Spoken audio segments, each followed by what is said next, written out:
Tansei, good evening. I'm Krisanachkate. Welcome to APTN National News. Thank you for joining us. We begin in Ottawa, where a parliamentary committee continues to study Indigenous policing and public safety. On Monday afternoon, the Committee on Indigenous and Northern Affairs heard from a number of witnesses, including Lloyd Yu of Turtle Island Private Investigators, Chief Michael Yellowback on behalf of the Assembly of Manitoba Chiefs, and Hilda Anderson-Pierce of National Family and Survivor Circle. In 2020, former Prime Minister Justin Trudeau promised to draft legislation recognizing First Nations policing as an essential service. But this legislation has yet to be introduced, and advocates continue to complain of inadequate sustainable funding. Yellowback told the committee that the Assembly of Manitoba Chiefs is disappointed there is little in this year's budget for First Nations policing. We are concerned and deeply disappointed that there is no commitment in the budget 2025 to invest in First Nation policing or to establish a new First Nation self-administered policing service in Manitoba anywhere in Canada.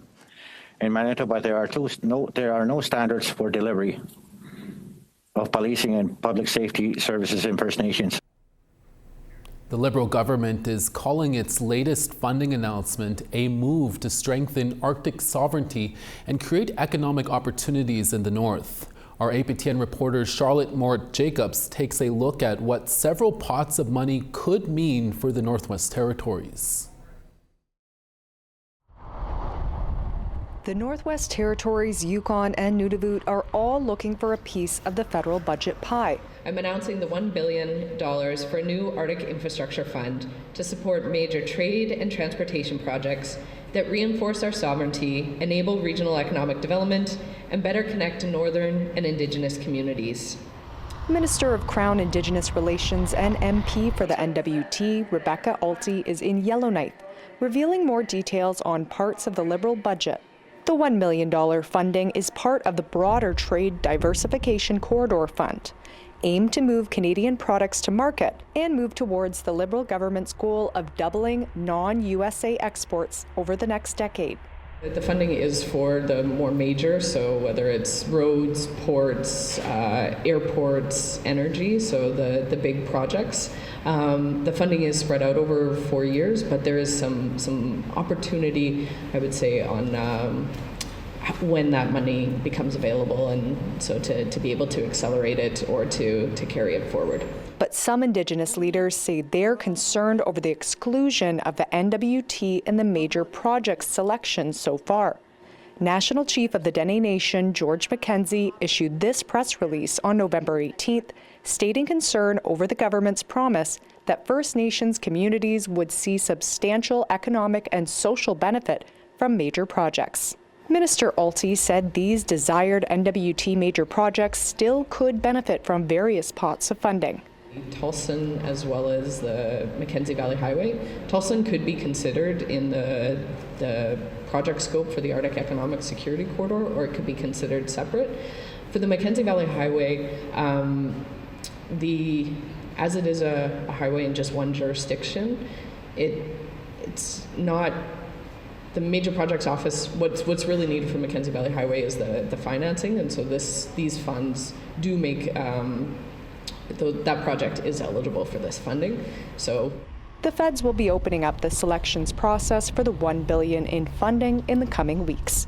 Charlotte Mort-Jacobs, APTN National News, Yellowknife.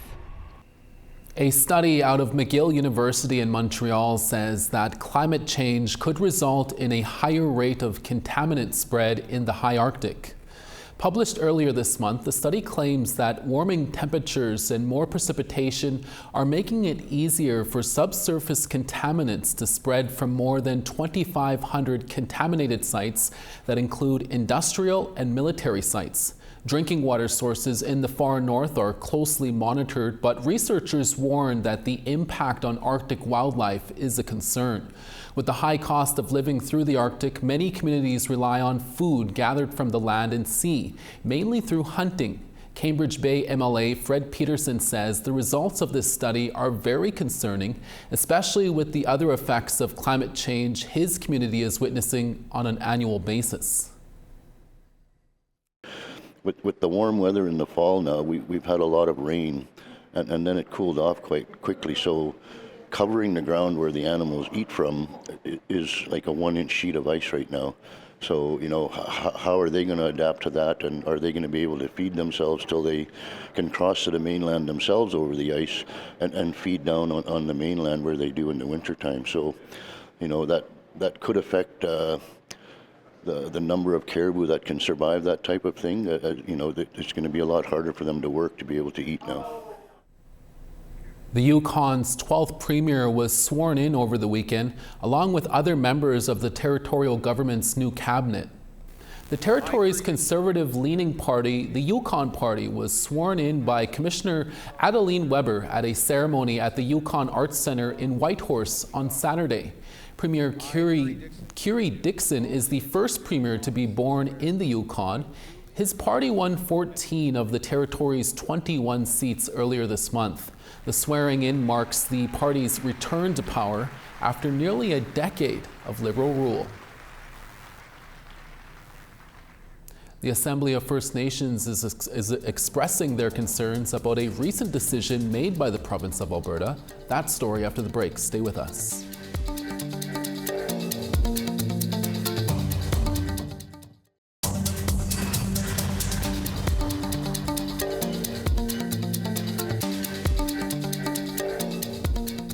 Welcome back.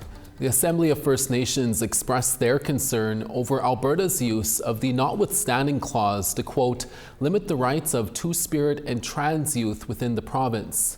The notwithstanding clause allows a provincial or territorial government to make laws that override certain parts of the Charter of Rights for up to 5 years. Alberta recently enacted the notwithstanding clause for 3 pieces of legislation impacting transgender people. The legislation will prevent trans people assigned male at birth from participating in women's sports, requires schools to obtain parental consent when a trans student changes their name or pronouns, and prohibits gender-affirming medical treatments for trans minors. In an open letter to Premier Danielle Smith, the chair of AFN's 2S LGBTQIA Council, Dwayne Oquan, claimed the province's actions directly threaten the safety of Indigenous youth and can't be used to strip their inherent rights. They call on Alberta to withdraw the legislation or at least exempt Indigenous people from its application. Dwayne Oquan joins us now from Ontario to speak more about this decision made by the province of Alberta. Dwayne, thanks so much for joining us today. To start off, can you tell me a bit about Alberta's new legislation targeting transgender people in the province and why you and the Assembly of First Nations 2S LGBTQIA+ Council found it necessary to write their premier an open letter regarding her use of the notwithstanding clause? Yes, thank you. So the Premier Smith, the government of Alberta, has proposed to use the notwithstanding clause for 3 pieces of legislation within Alberta that specifically target 2S+ and trans peoples there. What is really concerning with us? Like, first of all, this legislation is concerning, like targeting members of our Two-Spirit community in Alberta. But the use of the notwithstanding clause, I think that's a bigger picture as well, because that's not just an attack on Two-Spirit people. That's an attack upon Canadians in general, but also it's an attack upon Indigenous people and our rights that are protected under Section 35 of the Constitution. Dwayne, you mentioned in your letter that these laws directly threaten the safety and dignity and inherent rights of Indigenous youth who are transgender or gender diverse. Can you explain how that is? Well, we have been Two-Spirit. We've been part of our Indigenous communities since time immemorial. The Creator put us here to be part of our communities, to help our communities. It's different than the Western perspective when it comes to being gender diverse. Two-Spirit is a sacred role that we play in our communities to help everyone and lift everyone up. So when we start attacking, this is a long line of attacking upon our Two-Spirit people that's taken place over the years. When we look at all that happened within residential schools and the 60s scoop, just that different Western morals, Western religion come in and telling us that well, now we're considered evil and corrupt. So this is just a continuation of that attack that's been taking place over the years by the Crown, and it's attacking a very vulnerable members of our society, and this is the last thing that we need. What precedent does it set for Alberta to use the notwithstanding clause so the courts can't intervene on legislation affecting the freedoms of transgender people? It's a little scary. Like I can't imagine what the people are feeling within Alberta, especially the Two-Spirit and trans community, but all Albertans, to have a government just brush aside charter rights just whenever it suits them or whatever the political winds are blowing. That should be frightening to everybody, because who's next? But when it comes to Indigenous rights that are protected under Section 35, the notwithstanding clause can't be used against our Indigenous rights that are protected under the Constitution. When we look at the Chiefs and Assembly, when they established this council, one of the things they talked about is that we've always been, Two-Spirit have always been part of our community, and the Chiefs and Assembly were just reaffirming that, remembering that, and bringing that up once again and bringing it forward. So for us to be part of the community and for the Premier to use the notwithstanding clause to try to strip us of our rights, well, in our opinion, in the letter that we sent to her, is that they don't have that ability to use the notwithstanding clause against us in this way. Dwayne, finally, do you have any words of encouragement for Indigenous trans people in Alberta or throughout Canada dealing with the impacts of anti-trans rhetoric? We are standing with you, and we're never going to give up fighting for you and holding you up, and you are amazing, you're beautiful, and we love you. And if one of us are suffering, all of us are suffering, and so all of us are standing up together.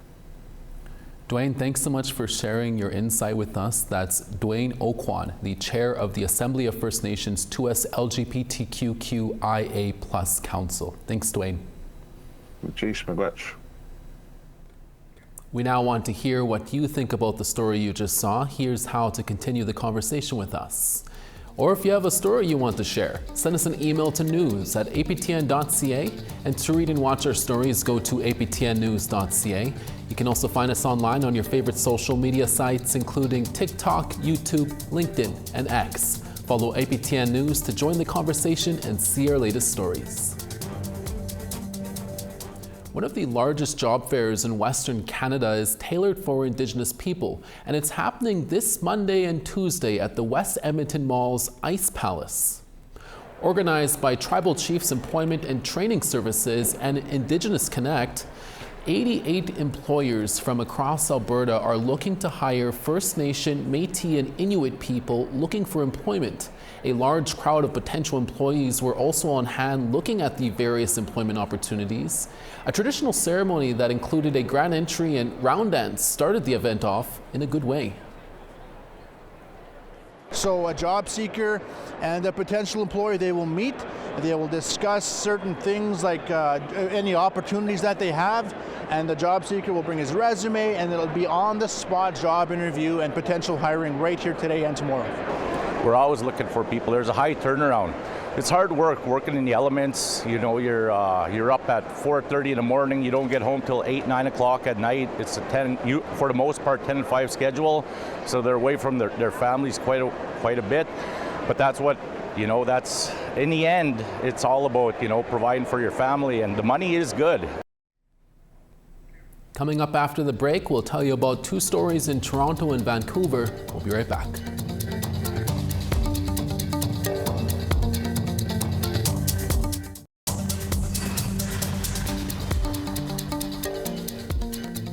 Welcome back. Time now for our photo of the day. Temperatures are slowly dropping in Winnipeg, and Julian Tugas sent in this photo of the Provencher Bridge as ice slowly starts to form on the Red River. Thanks, Julian, for sending us that picture. For the chance to be our next photo of the day, send us your photos to share at aptn.ca. Time now for tomorrow's weather forecast. On the East Coast, St. John's 4, Charlottetown 4. Nuujjuaq -1, the Grand River -1 as well. Val-d'Or 2 and cloudy there. Quebec City cloudy and 1. Cloudy in Toronto at 7. Sault Ste. Marie 7. Thunder Bay +1. Wawa +3 and showers. Sunny in Churchill at -4. Thompson -4. Dauphin -3. Princess Harbor -2. Swift Current sunny and -2. Saskatoon -5. Stony Rapids -7. La Ronge -5. Sun's out and high level at -10. Fort McMurray -5. 0 in Lethbridge. Red Deer -3 and cloudy. Vancouver partly cloudy and 7. Kamloops 1. Dease Lake -8. Fort Nelson -10. Old Crow -18. Dawson, sun's out there -19. Norman Wells -10 and sun there. Wrigley -13. Paulatuk -9. Tuktoyaktuk -11. Baker Lake -17. Chesterfield, sun's out and -11. And Resolute -23. Iqaluit -6.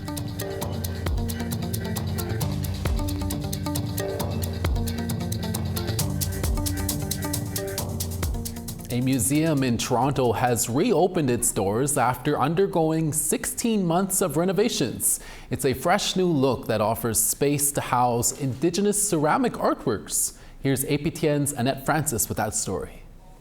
The Gardiner Museum is located in downtown Toronto. The main floor was closed due to the major overhaul. It now features the first ever Indigenous ceramics gallery. The idea was to really center Indigenous cultural expression at the Gardiner, to create a defined area where we could really highlight belongings from different Indigenous communities.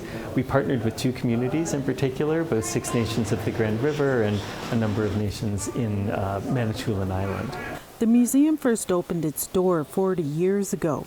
It's the only Canadian museum that's dedicated to ceramics across the globe. Ceramics is a phenomenal material because it's something that we all have a relationship with in one way or another. It can be a cup, it can be a plate, it can be something in our bathrooms even. It's a medium that is intimately familiar to all of us, and it's something that really has helped to describe what it means to be human over millennia. So many societies around the world have used ceramics to fulfill some of our basic needs. According to Chief Curator Sequoia Miller, the $15 million transformation has been a hit with the public. We've been able to put on view so many more ceramics than we have in the past, both within our permanent collection galleries and also with our open collection display cases in various parts of the museum. In this Indigenous gallery, we've brought in a number of belongings that have been loaned to us by individuals, by families, by institutions, so we're also able to bring in entirely new types of work into the museum. Miller even has some favorites. In this gallery, I love David Migwan's bowl with the aliens. I think it's really funny, but also really beautiful. Miller says a new space means Indigenous works will continue to be front and center for everyone to see. Annette Francis, APTN National News, Toronto. And finally for us, Indigenous artists from across Turtle Island are in Vancouver this week for the annual Intertribal Gathering produced by the Indigenous Performing Arts Alliance. Our Ryan Cunningham has more.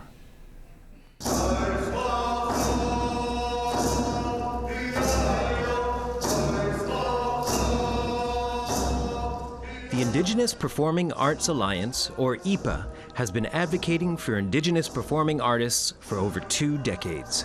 Their intertribal gathering is in a different location each year and showcases local and national Indigenous artists.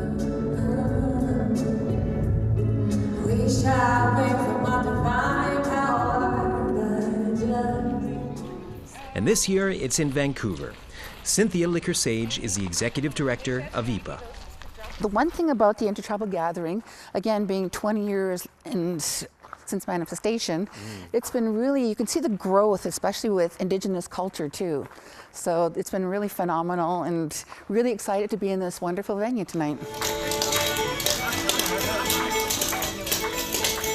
IPA also hosts a conference for other Indigenous not-for-profits where they strategize on how to fight for a self-sustaining critical mass within the Indigenous performing arts community. This gathering is an open concept, so we determine what we want to talk about, and then we break off into groups, and then we discuss in smaller groups how to advocate for one another, which is super important. In 1949, the Canadian government established the Royal Commission on National Development in the Arts, Letters, and Sciences. It was a response to the overwhelming influence of American culture on Canada and the need to bolster a national cultural identity after World War II.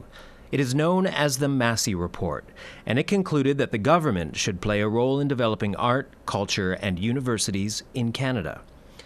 There is a section on page 239 called Indian Arts and Crafts, where it says, "This unsatisfactory state of affairs has led some to believe that since the death of true Indian arts is inevitable, Indians should not be encouraged to prolong the existence of arts which, at best, must be artificial and at worst are degenerate.